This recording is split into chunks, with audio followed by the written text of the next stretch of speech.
تو یہ جو ریمائنڈر میں آج دینے لگا ہوں انشاءاللہ یہ ان نوجوانوں سے ہے, اس یوتھ سے ہے جو دین پر چلنے کی کوشش کر رہے ہیں اور سوسائٹی کی طرف سے, فیملی کی طرف سے بہت سی اپوزیشن ان کو آ رہی ہے. دیکھیے سب سے پہلے میں آپ سب کو قرآن کی ایک آیت سنانا چاہوں گا. This is from Surah Fussilat chapter 41 verse number 30. Let me recite it for you. اعوذ باللہ من الشیطان الرجیم بسم اللہ الرحمن الرحیم. ان الذین قالوا ربنا اللہ ثم استقاموا تتنزل علیہم الملائکۃ الا تخافوا ولا تحزنوا. صدق اللہ العظیم. اللہ تعالیٰ کہتے ہیں کہ وہ لوگ جو ایمان لے کر آئے, جنہوں نے ریکگنائز کیا اللہ سبحانہ و تعالیٰ کو, جنہوں نے ٹروتھ کو ریکگنائز کیا, اور ٹروتھ کو ریکگنائز کرنے کے بارے میں آتا ہے صحیح بخاری کی حدیث ہے. رسول اللہ صلی اللہ علیہ وسلم نے فرمایا کہ جب اللہ سبحانہ و تعالیٰ کسی کا بھلا چاہتے ہیں تو اللہ تعالیٰ اسے دین کا علم دیتے ہیں. تو پہلی خوشخبری آپ سب کے لیے یہ ہے کہ اللہ تعالیٰ نے آپ کو چن لیا, اللہ تعالیٰ نے آپ کو دین کی سمجھ دے دی, اور اللہ سبحانہ و تعالیٰ نے آپ پر بہت بڑا احسان کیا ہے کہ اللہ تعالیٰ نے آپ کو دوسروں سے زیادہ فضیلت دی. اللہ تعالیٰ نے آپ کو دین کی سمجھ دی. اللہ نے آپ کو ان لوگوں کے ساتھ کنیکٹ کیا جن کے تھرو آپ دین کی طرف آئے. تو یہ اللہ کا بہت بڑا احسان ہے. اس احسان کا ہمیشہ شکر ادا کرتے رہیے, پہلی بات. دوسری بات, اللہ کہتے ہیں کہ جو لوگ ایمان لے کر آئے اور اس پر استقامت دکھائی. واٹ از مینٹ بائی استقامہ؟ دیکھیے استقامہ کا مطلب ہے اسٹیڈ فاسٹنس. وہ اس پر جمے رہے, ہلے نہیں. شروع میں مشکلات آئیں گی, بالکل آئیں گی. بہت سی مشکلات ہمارے نبی صلی اللہ علیہ وسلم پر آئیں, بہت سے لوگوں پر آئیں, لیکن نبی صلی اللہ علیہ وسلم نے استقامت دکھائی. ان کی استقامت کا کیا کہنا کہ ان کے چچا انہیں کہتے ہیں کہ اے میرے بھتیجے, کیا تم اس مشن سے بیک نہیں ہوگے؟ تو انہوں نے کہا کہ even if they place the sun on my right hand and the moon on my left hand, I will not give up my mission, even though if I am destroyed in it or I fulfill my mission. یہ تھی استقامہ رسول اللہ صلی اللہ علیہ وسلم کی, یہ تھا ان کا فوکس. اور پھر دیکھیے اینڈ میں کامیابی کس کو ملی.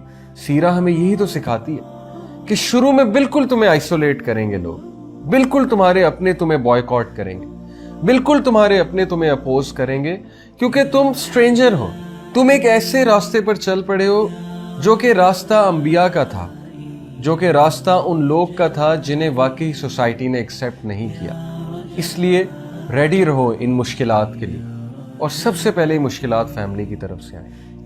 آج کتنے practicing brothers and sisters, specially sisters, جو نقاب شروع کرتی ہیں, حجاب شروع کرتی ہیں, عبایا شروع کرتی ہیں, ماڈسٹ کلوتھنگ کی طرف آتی ہیں, انہیں کتنے زیادہ تانے سننے پڑتے ہیں فیملی والوں کی طرف سے. انہیں کتنی باتیں سننی پڑتی ہیں دوستوں سے, کزن سے, فیملی والوں سے. ان کو طرح طرح کے جوکس کا حصہ بنایا جاتا ہے. تو my dear brothers and sisters, یہ مشکلات انبیاء پر بھی آئیں, یہ مشکلات ہر اس شخص پہ آئیں جو حق کے راستے پر نکلا, جو حق کے راستے پر چلا. آپ لوگ کے لیے خوشخبری ہے. اللہ سبحانہ و تعالیٰ کہتے ہیں کہ جو بھی استقامت دکھائے گا تو پھر اس کا کیا ریوارڈ ہے. اینجلز ول ڈسینڈ اپون ہم. اس کی مدد کے لیے فرشتے آئیں گے, فرشتے اس کو بیک اپ کریں گے, فرشتے اس کو انکریج کریں گے. اللہ تعالیٰ اپنے فرشتوں کے تھرو اسے بیک اپ کروائیں گے, اور فرشتے اسے کیا کہیں گے کہ مت ڈرو اور مت خوف کھاؤ, مت ریگریٹ کرو کسی قسم کا. بے شک اللہ نے تمہارے لیے وہ گارڈن رکھا ہے, garden of delight, that is the paradise. یہ تمہارا ریوارڈ ہے, تو خوش ہو جائیے. ڈو یو نو ورقہ بن نوفل, حضرت خدیجہ رضی اللہ عنہا کے انکل, ان کی حدیث کے مطابق نبی صلی اللہ علیہ وسلم کے سچے ساتھی اگر آج کوئی ہیں تو وہ نوجوانوں تم ہو. کیوں؟ کیونکہ جس وجہ سے نبیوں کو ستایا جاتا تھا اسی وجہ سے تم کو ستایا جاتا ہے. جس وجہ سے نبیوں کو دکھ دیا جاتا تھا اسی وجہ سے تمہیں دکھ دیا جاتا ہے. نبی بھی کہتے تھے لا الہ الا اللہ, نبی بھی کہتے تھے کسی کے آگے نہیں جھکیں گے سوائے اللہ کے, اور تم بھی کہتے ہو کسی کے آگے نہیں جھکیں گے سوائے اللہ کے. ورقہ بن نوفل نے کیا کہا تھا رسول اللہ صلی اللہ علیہ وسلم کو؟ انہوں نے کہا کہ oh my nephew, if I will be alive at that time I will support you. کیونکہ یہ لوگ تمہیں بہت زیادہ مشکل میں ڈالیں گے, کیونکہ جو بھی اس راستے پر چلا اس کے لیے مشکلات تھی اور لوگوں نے اسے بہت اپوز کیا. ہمارے نبی کو طرح طرح کی تکالیف دی لوگوں نے، لیکن نبی صلی اللہ علیہ وسلم نے مقابلہ کیا، نبی صلی اللہ علیہ وسلم کھڑے ہوئے، نبی صلی اللہ علیہ وسلم نے سوسائٹی کو چینج کر کے دکھایا۔ اگر آپ کے خاندان میں اللہ تعالیٰ نے آپ کو ہدایت دی ہے، اگر آپ کی فیملی میں اللہ تعالیٰ نے آپ کو اس علم سے بخشا ہے، اس نور سے بخشا ہے، تو اس کو ضائع مت کیجئے، استقامت دکھائیے، جمے رہیے، آپ آئسولیٹ نہیں ہوں گے۔ نبی صلی اللہ علیہ وسلم تھوڑی سی دیر کے لیے آئسولیٹ ہوئے، لیکن اس کے بعد اللہ نے ان کے ساتھ ایسے لوگ، ایسے صحابہ منسلک کیے، ایسے لوگ ان کے ساتھ اٹیچ کیے جو ان پر جان بھی چھڑکتے تھے۔ تو اللہ تعالیٰ کے وعدے سچے ہیں، اللہ تعالیٰ کا پرومس از ٹرو۔